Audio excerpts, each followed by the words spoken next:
everyone. I'm Marlene McCollum, the Town Administrator in Bourne.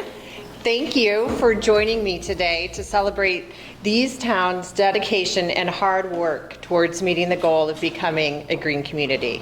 I would specifically like to thank and acknowledge the Bourne Energy Committee and Chair Carl Georgeson for years of effort, along with both previous and current town staff, numerous public officials, and Margaret Song from the Cape Light Compact. It was truly a team effort that has led us to this day. Given the climate and budgetary uncertainties in our future, this is an important step in owning the environmental impacts of our municipal operations and leveraging our energy and utility budgets to maximize positive change. I'm honored to be here with all of you to witness these communities joining our friends and neighbors as the newest cohort of green communities. I hope that we are collectively successful in meeting our carbon reduction targets, as well as efficiently using our public funds to increase both our environmental sustainability and our fiscal stewardship. And with that, I would like to introduce the Undersecretary of Energy, Ms. Chang. Thank you so much. Thank you. Thank you. Good afternoon on a beautiful spring day. It really feels like spring, and happy to, oh, I guess I can't move that because that would shift the camera. So my name's Judy Chang. I'm the Undersecretary of Energy and Climate for the state as part of the Executive Office of Energy and Environmental Affairs. And I'm so honored to be here today to really look at the 6 towns that will be joining the rest of the green communities. And with these 6 towns, we will be adding up to 286 green communities in the state, which is almost 90% of the population covered in the state, which is a tremendous accomplishment, but also shows really the partnership between the state and the municipalities to really address climate change. And this is, dear to our hearts and from the state offices, but also it's extremely important to have this partnership with the cities and towns, and I can't overemphasize how important that is. We just recently released a plan, a climate plan for 2030, and we're about to release the next plan for a longer term achieving net zero by 2050. And it feels like 2050 is so far away, but it actually isn't when we think about all the changes we must make. And can't just make those changes from the state down or from the federal government down, but it really has to come from the individuals, residents, businesses in the cities and towns, and the collaboration between the state and the cities and towns are just so important. I just cannot overemphasize that importance. In a recent public hearing for the climate plan, I know you attended, there are residents voicing their concerns about how we're not reaching out to enough people in the population of this across the state to make sure that folks understand the importance of the activities that need to happen between now and reaching net zero in 2050. So it's this kind of partnership and the cities and towns' participation in green communities that really brings us together in achieving our climate solutions. Of course, like no other time before, the energy efficiency programs and the green energy projects associated with green communities program is extremely important because we absolutely value the most the energy savings associated with this. As you probably have seen in the press, the cost of energy is rising for a variety of reasons, including the war in Ukraine. And we here in New England is subject to that pricing, particularly in the winter time. So the more we can conserve through various different programs that the state has provided, but also the Mass Save program and through the Green Communities program, the more important it has become, and really critical in making sure that our buildings are efficient, they're weatherized, and that we convert to clean energy solutions for the future. I want to just say that, with these 6 new cities and towns, We are devoting almost $1 million, again, to sort of provide grants for these cities and towns. And Commissioner Woodcock will talk about that in greater detail. So I just want to thank you for participating today, but also your continuing collaboration with the state and really to come up with the climate solutions for us all. Thank you very much, and thank you for hosting us here. Thank you.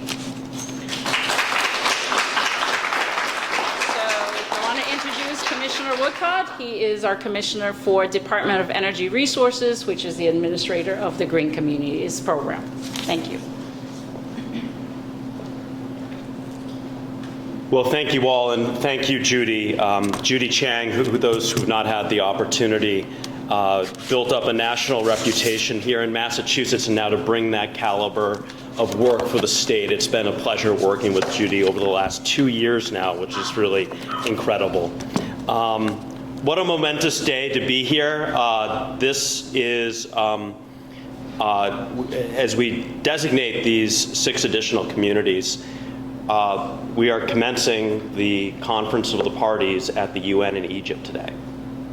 And it is staggering to think of the challenges of climate change, where at every level of government,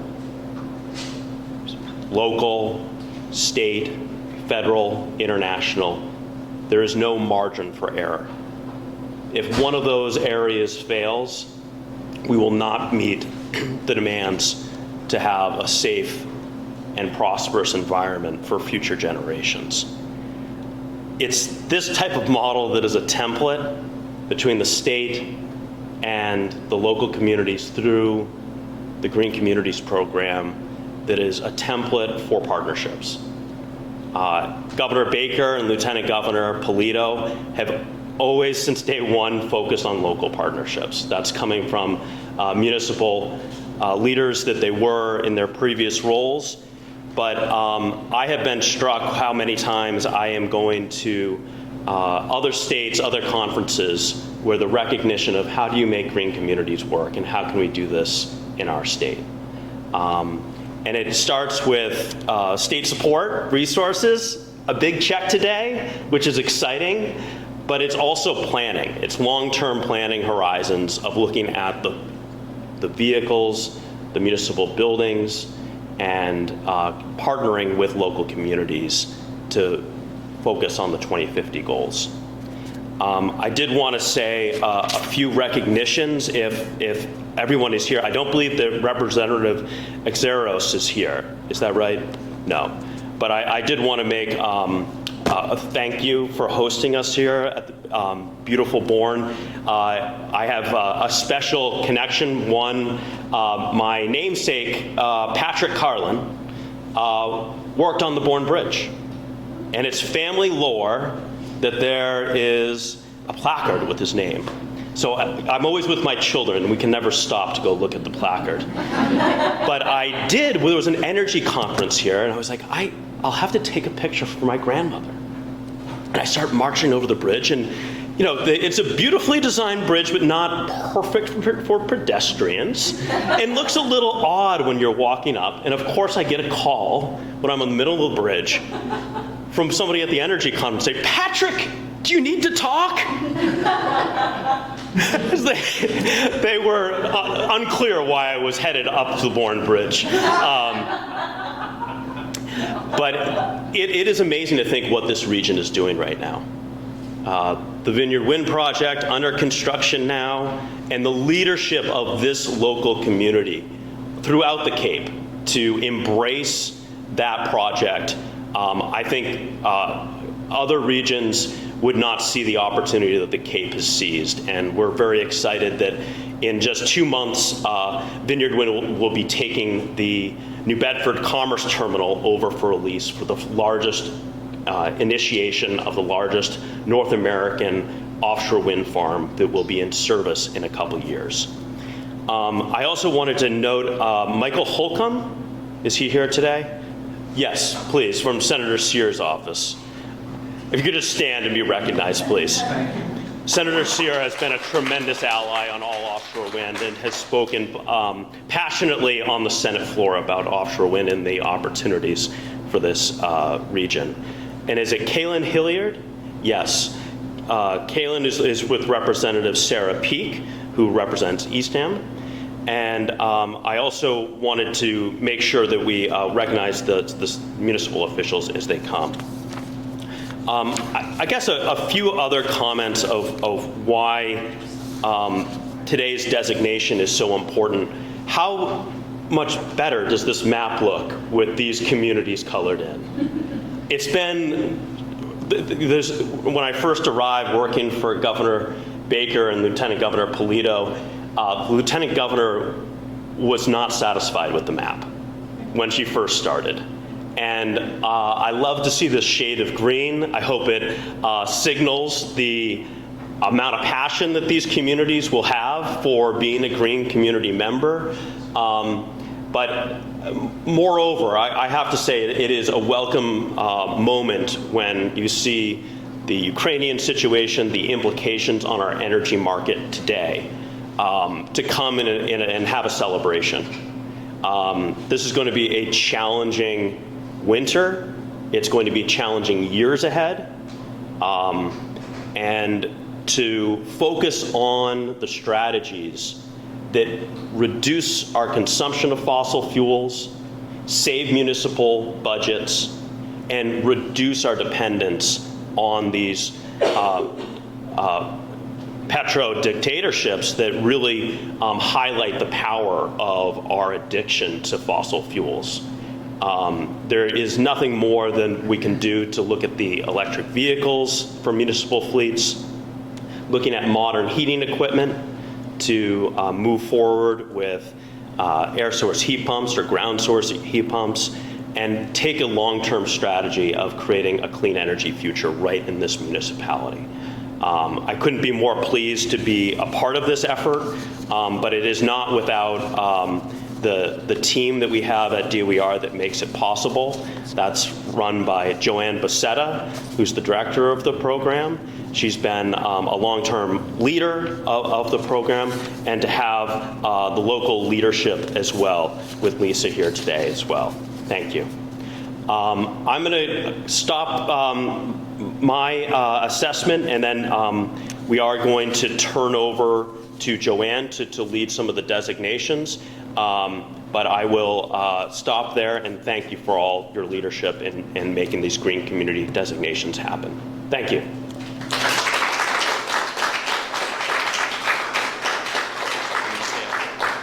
Should I stay up here? Yeah, you've got the script. Yeah. Were you going to say a few words first? Nope. Okay. Well, I guess we're going right in. Other than thank you. Okay. All right. East Bridgewater is the first recipient for the designation. With help from the Old Colony Planning Council through a DOR planning assistance grant, the town secured energy audits to support an energy reduction plan and put together its designation application. The town's efforts have been led by Facilities Director Brian Keeley, who is here with us today, and John Haynes, Director of the Public Works. Interesting fact from the team that went through this is that East Bridgewater has the Keith Brothers iron slitting mill that is thought to be the earliest reported in southeastern Massachusetts. The first trip hammer to make axes and other edge tools were established in the town in 1740, and cannons and muskets for the Revolution were made right there in East Bridgewater. The town plans to upgrade municipal and school facilities in the next 5 years using its $160,000 from the Green Communities Grant as well as Mass Save incentives. East Bridgewater plans to cut over 10,000 MMBTUs from its energy use, 755 tons of greenhouse gas emissions, which is equal to the heating and cooling of 82 typical New England homes annually. Congratulations, East Bridgewater. I would like to welcome Brian to accept Eastham's certificate.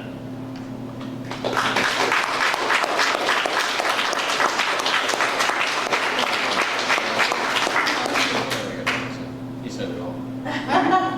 And a few words. Thank you for all your help. It was a long, tedious process, especially during a pandemic, but we finally got there. Awesome. So, Now go spend that money. we already did. Thank you. Thank you so much, Brian, and for the work you put into making that designation. For Eastham, the residents and businesses have been working on this certificate for several years.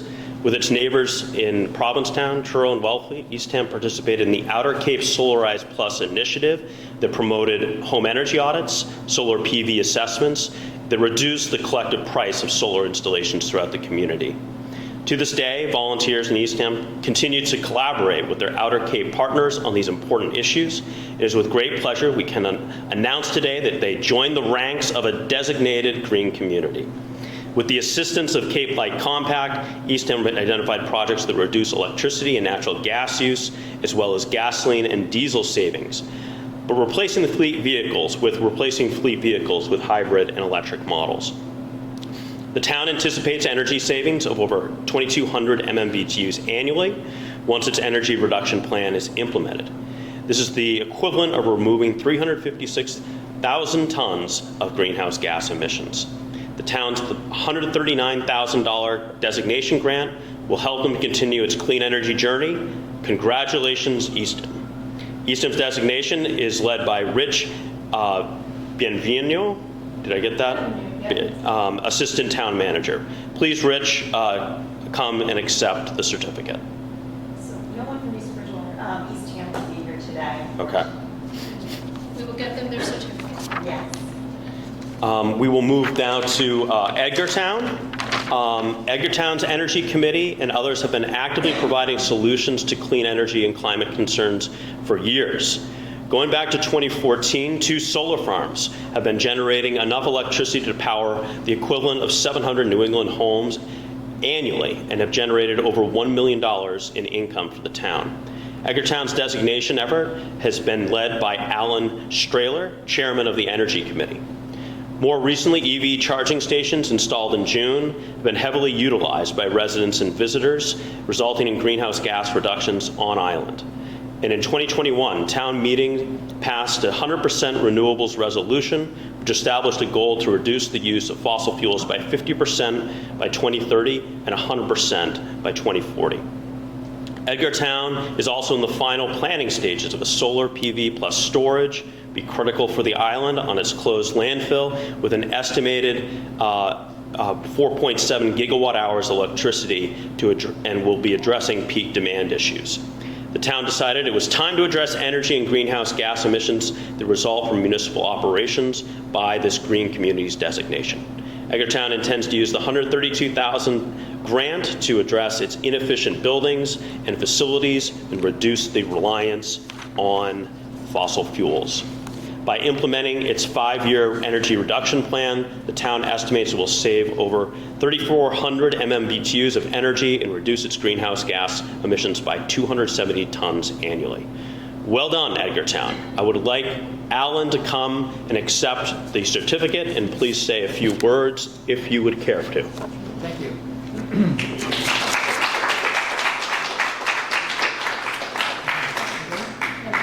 Let me hold on to this. I did have just a few thank yous, and I did want to say thanks very much to the folks in the Green Community group here. Why don't you speak from Okay, so I'm for the sorry. people Yes, online? I'm sorry. Okay, we're online. Your neighbors Okay. and Oak Bluffs can hear Yep, you. yep. Hi, guys. Sure. I just want to thank Lisa and her team and her predecessor, Seth Pickering, for their constant help and information in the acceptance process. And Lisa visited the island in 2020, just before COVID lockdown, and we had a lot of in-person chats and good information sessions, and it was really nice to have her cooperation with that. In Edgartown, we had the requirement for as-of-right zoning and for energy development, and we have an existing land use zone permitting light industry, and Seth Pickering, some of you folks may remember him, was very helpful in getting the approval of that zone to substitute for the as the as-of-right site, and so lots of thanks to him. Lisa updated slide decks and helped us in lots of ways, and provided a stretch code maven, Will DeRigo, to attend our town meeting for our town information session about the stretch code. And finally, Lisa helped us crossing T's and dotting I's at our final application. So we were very pleased to have her help. Town folks, many town employees helped very significantly along the way. James Haggerty, particularly our town administrator, helped us getting in touch to all the many departments that needed to be participating in this. We had department heads in charge of 11 buildings receiving energy audits, and we're very grateful for their cooperation, ranging from the fire chief to the council on aging administrator. Our building inspector, Reed Milne, helped us a lot in understanding the stretch code and how it might be applied in Edgartown. Every town has its own issues, and Edgartown had its, but we got through that. And our select board members, Michael Donnaroma, Margaret Serpent, and Arthur Smadbeck, who received the many reports, great and small, from our committee on its progress to green community acceptance. Art was particularly encouraging and eager to help with the benefits of saving energy costs for the town. Ron Rappaport, our attorney, town council, prepared the letters needed for the as-of-right siting and our business zone B3. And the school committee and the select board we were very grateful to them because they acted rather expeditiously to approve the fuel-efficient vehicle policy. It was the last thing we had to do. Cape Light Compact folks, we couldn't have done it without them. Margaret's sitting back there, and the energy efficiency strategy and policy manager for us. So much help in answering so many questions, guiding us forward gently and adroitly. Melissa Allard, who's not here today, who worked with Margaret for working on our energy conservation measures and interfacing with MEI and other sorts of things too. Maggie Downey as well deserves some credit here for watching over the process and responding to many of our questions. Rise Engineering did all of our energy studies for us, and we're very grateful to them. Our energy engineer, Alex Dwyer, and his colleague, Shane Murphy, led us through the energy audits, taking considerable time to prepare the audit reports, help us assemble the energy conservation measures identified for our energy savings plan. One of the developers there, Sean Hammond, found the right solution to providing dimmable lighting for our Edgartown School, which is a big project, and Director of Engineering, John Paul Vandeput, supervised them and coordinated that team's efforts. Lastly, our Energy Committee, all volunteers. Special thanks to my colleagues on the Energy Committee team. Committee member Bonnie Widows helped support and keep track of our efforts through the process. Former committee member Carla Cooper documented many of our actions in our committee's minutes. Committee member Jack Ensor provided keen questions and insights in the analysis of the energy conservation measures. And finally, our former committee member, Kat Monterosso, provided her strategic guidance on the many projects of the committee, including our Green Communities efforts. So thank you all. We couldn't have done it without you.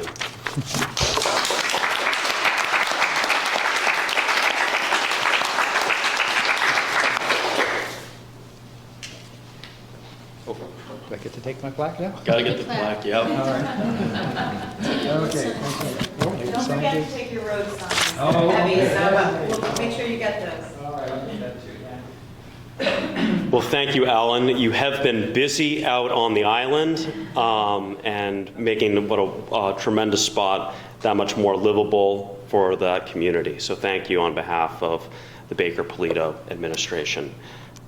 Moving to Mansfield, they are also staying active, especially this fall. Last month, it was announced that the town is one of 6 municipal light communities that are off-takers for one of the state's largest municipally owned solar projects.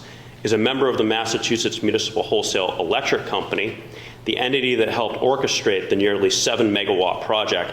Mansfield is contributing to the decarbonization of the electric grid by participating as a counterparty to the project.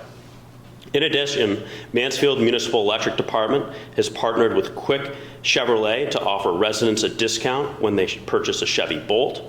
And the town is doing its own part. By becoming a designated green community today, the town has committed to purchase fuel-efficient vehicles and reduce the energy usage by the town and school operations by 20%.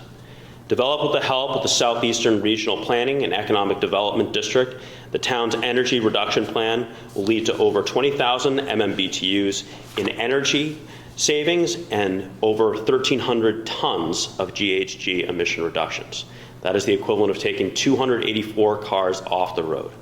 The town plans to use its $165,000 designation grant for weatherization and LED lighting projects. And this designation was a real team effort in Mansfield. It was led by Kevin Dumas, town manager, and Beverly Lacasse, assistant town manager. Please join me in congratulating Mansfield, and I'd like to invite Kevin to accept on behalf of Eastham and say a few words if he would care to.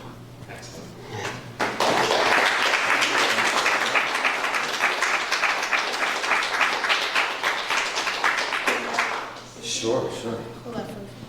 I'll gladly take it. Are you kidding? We're really, really excited to be here today, and thank you for just a couple of moments just to express my words of gratitude to Lisa and also from Helen from Serpent, and working so closely with Barry, who is our team lead, assistant town manager, finance director, with our energy committee to be able to really lift this off the ground, and working very hard and diligently, working on our energy reduction plan, pulling together all the necessary things that's really going to be leading towards a more green footprint for the town and for our town moving forward. We're really excited about this opportunity. Our application is already in for project number 1, and we'll be gladly participating in all of the projects to come and competitively applying annually to be able to continue the good efforts to be a more green community. So we're really excited, and thank you so much for the opportunity today, Commissioner, Undersecretary, and also to the town manager today. Thanks so much. Thank you.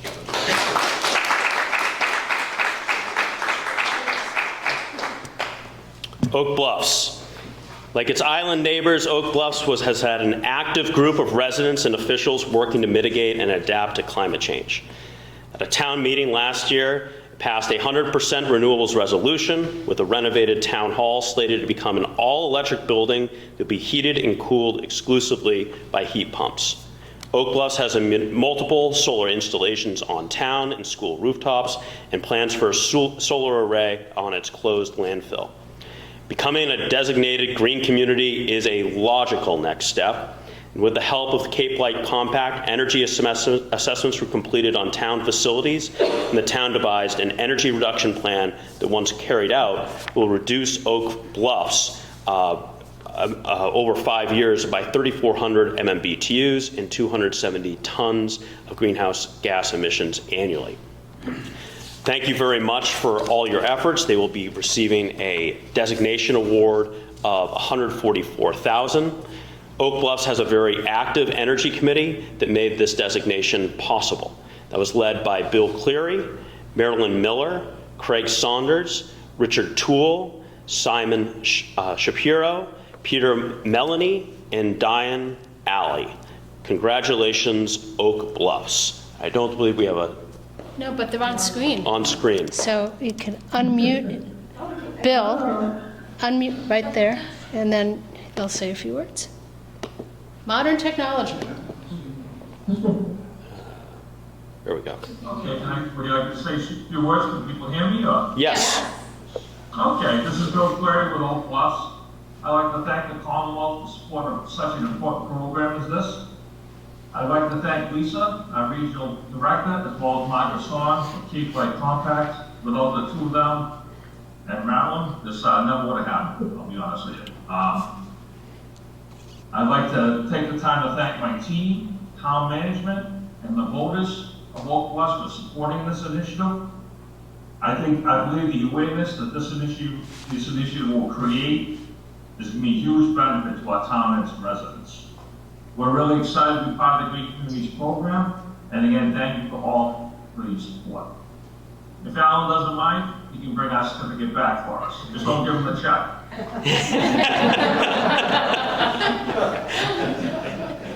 He's very trustworthy, I'm joking. Yeah. I think we can trust him with that. Thank you so much. Thank you so much, Bill, and for your leadership on the island. It is nice that you're coming together at the same designation award. Last but not least, Bourne. To our hosts. Known as the gateway to Cape Cod, the town of Bourne was settled in the early 1620s and has been a center of commercial activity ever since.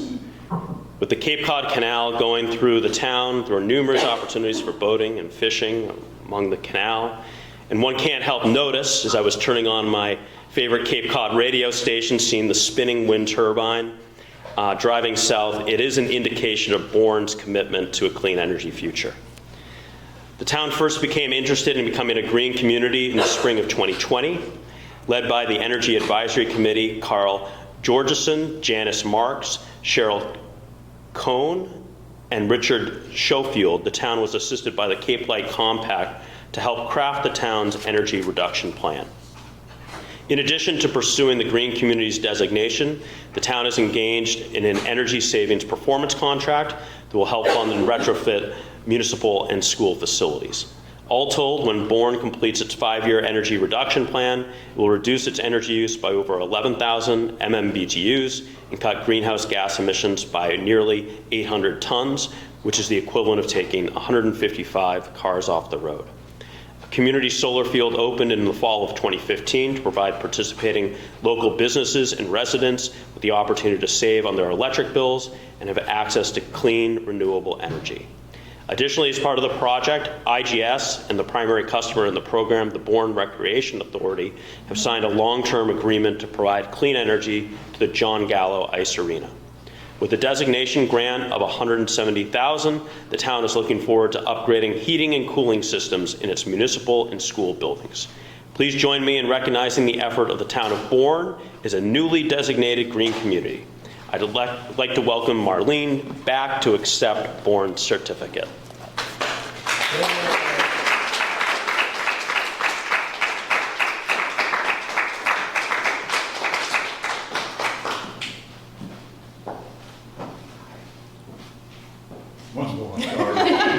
Digital photography. Thank you, everyone, for joining us. We appreciate it. So one thing I neglected to mention is we would like to take photographs of each community's team with the Commissioner, Mayor, Secretary, and Lisa, and anybody else. So we'll have little group shots with your certificate, so don't go anywhere. Well, before we do, I see Representative Steve Exeros, who is here. Yes. Please come and join us. You are at a perfect time to arrive and say a few words about the green designation. Thank you. Green Communities designations. Thank you, sir. Thank you. Oh boy, I apologize for being late, but for me, this is so special because I represent the 5th Barnstable District, which I call the Fighting Fifth, and that's half of Barnstable, all of Sandwich, and half of Bourne. And before this, I was a police officer for 40 years. So this is my first term. So to have Bourne win this award makes me very proud. Bourne, you know, I don't know what you've already said, but in my world, Bourne is very special. It's different. There's a lot of history. You kind of can see the pictures. But remember, we have, you know, 3 very important bridges. Those are all federal and state bridges, right? We're supposed to replace 2 of them. The Bourne and the Sagamore Bridge, that's in our world. We have the train bridge. We have the Cape Cod Canal. We have so much coastline. We worry about all the damage that can happen. And we also have 2 very special schools. One is Upper Cape Tech Regional School right in my district in Bourne, which the future is so bright with those kids that are going there, and how this can tie in with the future of clean energy, smarter energy. And then, you know, kind of my jewel is Mass Maritime Academy, you know, right down the street. You know, that is a world-class institution that's recognized all over the globe. And those students there, you know, with solar energy and wind energy, that's all the future. And to be part of that, I'm very proud. I am also grateful for your support, and I'm grateful to represent the town of Bourne. I see Peter and I see some of the selectmen. This is a beautiful building. And I guess the last I would like to say is this is a veterans community building, and this is a big week, right? We have Veterans Day on Friday. And we have Marine Corps birthday on Thursday. And I am a military family member. My dad was a military member, my grandfather, and my son. And we lost my son in Afghanistan. I'm a Gold Star father. So for all those reasons, we're proud to have you here. Thank you for believing in Bourne, and thank you for letting me say a few words. Congratulations.